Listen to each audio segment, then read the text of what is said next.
Welcome to Core Content Today for April 17th, 2023. This is the show where I break down some of the biggest stories happening in the world of cord cutting right now and give you my opinion on them. We're going to be covering a lot because a lot happened over the weekend, including Amazon CEO taking a massive pay cut, YouTube TV adding more channels, and a whole lot more in this video. First though, a few things. If you want to find these stories and read them for yourself and come up with your own opinions, check out the show notes down below and in the first pinned comment. I'll put a link to each story there so you can read them for yourself. I'd love to hear from you. If you're new here or you've been here a while, maybe help us out, help us grow, help us support our families. Just hit that subscribe button, hit that thumbs up, let YouTube know you enjoy what we do here so YouTube recommends our videos to more people, helping us grow, helping us support our families. And with that said, hopefully we can help you break free from the high cost of cable TV and still watch the shows you enjoy.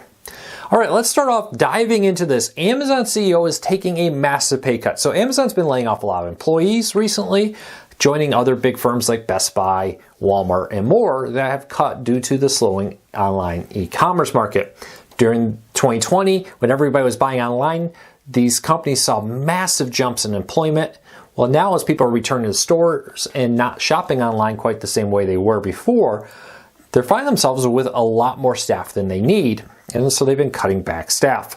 Now Amazon CEO Andrew Jassy, J-A-S-S-Y, I have a last name everybody mispronounces, so I apologize if I mispronounce that. But he's taken a pay cut from $212 million to just $1.3 million. And most of that is benefits and other options, not actual physical cash for him. It's a pretty substantial pay cut that he'll be seeing there. Now Amazon is not doing horrible, but they definitely have some big issues here. The revenue is growing slower than expected. Online sales didn't continue to grow. I think a lot of companies had this idea that, hey, you know, now that the pandemic has happened, everything's just going to be done online. And what we're finding is people are increasingly like, hey, pandemic's over. I'm very excited to get back. I'm ready to get into the stores. I'm not going to Amazon. So he's taking a big pay cut for this year. We'll have to see how that goes in the future. I'm sure his pay will be in the future be based on how Amazon handles what could be a very turmoil in 2023. If I can speak, need to get my coffee. All right, let's keep moving along. Now, one of the big selling points of ATSC 3.0, the new next-gen over-the-air TV standard that offers 4K and all this, was the ability to get on-demand content free over-the-air with your antenna. Now, the very first TV station that ever in the United States is now doing this commercially if you have a compatible ATSC 3.0 tuner. The PBS affiliate in Louisville, Kentucky, KET, based out technically Lexington, Kentucky, but has several transmitters, had recently upgraded their WKMJ transmitter in Louisville to allow people to be able to watch on-demand PBS content through their antenna. Not just the live feed of PBS, so you can get over there now. Now you can get that with the 3.0 standard, the next-gen TV standard, and on-demand content. Very first TV station in the United States to do it. It's one of the big selling points here is that they're able to do this. Of course, then they're able to put ads in it to help, you know, as people watch it, they can track that information, ATSC 3.0 and more with it, and they'll be able to get more revenue that way. So it'll be very interesting to see how this plays out. I really hope more TV stations take advantage of this. PBS has about 15 stations right now live with the ATSC 3.0, but this is the first one to offer on demand over the air. So check it out. One of the big selling points here has been on demand, 4K, and improved weather alerts. So you can be much more targeted. You can even have your TV be a weather radio to pop online when there is a severe weather storm, much like you would a weather radio if you enable it, for example. I'm very interested to see what they do here with this. I hope that this rolls out to more stations soon. All right, TiVo streaming player. This TiVo Stream 4K is a pretty cool little device. I got to see it back in 2020 at CES before it actually launched.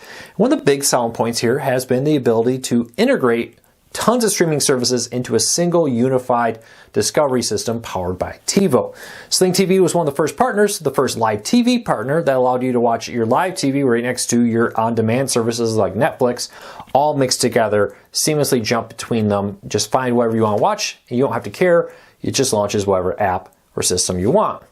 And Sling TV was built in there. Well, as of recently, Sling TV is no longer integrated into this TiVo Stream 4K. Now, YouTube TV still works with that. A ton of on-demand stuff, including Netflix, HBO Max, Amazon, Hulu, Starz, Showtime, Acorn, Paramount Plus, Disney Plus, Discovery Plus, and a whole lot more still work in that integrated form. Sling TV does not. I think this may have to do a little bit more that Sling TV, for whatever reason, decided it just wasn't worth it. Is it not a lot of people were using it? I actually think it's a pretty cool device, and if you're looking for that unified user interface that a lot of companies are starting to push for, TiVo was one of the first, I think, to do it really well. Now you see Google TV, even Roku, Fire TV, Apple TVs, and more, looking at ways to how can we bring everything into a single unified app here with that. Now, according to TiVo, you can still watch Sling TV on the Stream TV 4K. You just need to download the Sling TV app and watch it directly through the Sling TV app instead of watching it through the Stream TV guide right there with that. All right, movie theaters, it may not surprise you, are struggling. Movie theaters had a very hard time during the pandemic, have not fully recovered, and now one of the largest movie advertising companies, so one of those companies that do those advertisements before and after the movie, that you've probably seen there in between like trailers and clips and trivia, well, they're filing for bankruptcy. This is going to affect over 20,000 movie screens. They have partners with Regal, Cinemark, AMC, and others. This is called National Cinema Media LLC, and they're the company that runs a lot of these for many theaters. There's a few other companies that do this, but they've been forced to file for because of the pandemic, for bankruptcy. Be interested to see how movie theaters recover. There's been some very good movies, but still overall, movie theater attendance is not what it was pre-pandemic. So we'll keep a close eye on that. All right, Walmart plans to close even more stores and automate more people. We talked about stores closing last week. Now Walmart has announced that they hope to have 65% of their stores restocked by automation, helping them reduce the need for low-paying jobs. Well, the big thing Walmart talked about here was the fact that, hey, we're having a problem filling a lot of jobs we have. By cutting back the need for employees, we can take the employees we do have and put them into jobs where we need people, rather than having them do jobs that automation can do. Keep an eye on this. As the cost of employment, as the cost of inflation more makes robots cheaper, this is probably going to happen more often. But Walmart says our main goal here is to be able to serve the customer better by offering automation to help our staff be where our staff need to be. We'll see. I noticed quite a few years ago, the floor sweepers at my local Walmart are now automated. They're little like Roombas. They're pretty big Roombas. They just go around the floor and clean it automatically, and works pretty well. But that's the kind of work we're seeing increasingly be taken away from humans and moved to robots. We'll see if it continues.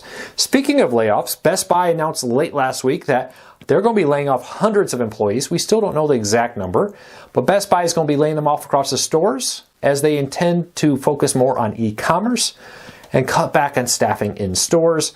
Kind of comes down to the fact that while people are returning to stores, a lot of electronics still are bought online. Increasingly what we're seeing is a lot of things like groceries and other stuff, clothing that was bought online during the pandemic, are returning to in stores. We'll see how this plays out, but this is only a few hundred across all their stores, which may mean you may not even see a difference. There may not even be a staff cut at your local store, but if it is, it's probably very small staff cutting at your store, like 1 or 2 people max probably. All right, Apple TV is rolling out Multiview. Now, when I wrote about this the first time that they were looking at doing this, some people said, well, I can watch Multiview through like the Fubo app and get 4 games at once through Fubo on the Apple TV. That's correct, but Apple is actually building their own Multiview into the Apple TV app for sports. Now, as part of their beta testing, Major League Baseball Friday night game and Major League Soccer will allow you to watch up to 4 feeds at once of baseball and soccer, with this probably rolling out to more after the beta testing has been completed. But it's really cool. This is Apple actually developing this. This is not the app developers like YouTube TV or Fubo implementing this on the Apple TV. So keep a close eye on it. Apple wants to be in sports, having a multi-view. They're reportedly bidding, for example, for rights to stream Pac-12 football games and basketball games. Having multi-view could help them sell the Pac-12, for example, on why they should go with Apple TV over their competitors. All right, speaking of the bidding war, Amazon's a bidder there, but Amazon also now owns MGM. It was reported last week, according to Deadline, that Amazon is working on reboots of several major MGM franchises. Some that people have been begging for, like Stargate, may finally get a reboot. RoboCop, Barbershop, and Legally Blonde are just a few of the names that are looking to be rebooted. According to Deadline, this could include both movies and television shows. It's reported that, for example, Stargate will probably get a movie first and then a television show, but RoboCop will probably start with a TV show and then get a movie. That's what's being reported. All this is subject to change. None of the filming has started. This is just the rough plans. But if you're a Stargate fan with me, like I am, you know for many years people have been begging for a new show to continue the story, and now it looks like we may get it. Exactly what does that mean? Is this a reboot? Is this a continuation of the current TV show? Is this a, for example, the talk MGM had at one point commissioned the Stargate team to kind of move the TV series forward. And then later there was talk about rebooting the movies and following the movie story rather than following the TV series story. We'll see how that all plays out.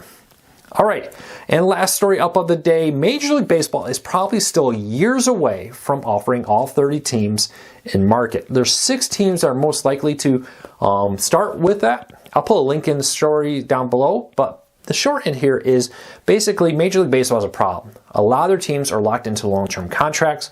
These long-term contracts prevent Major League Baseball from offering streaming in market for their games through like Major League MLB.TV or through a new partnership. There's been talk of Amazon, YouTube, or Apple partnering with Major League Baseball to offer in-market streaming through their services. But they need to either get out of their contracts or let their contracts expire before all the teams can do that.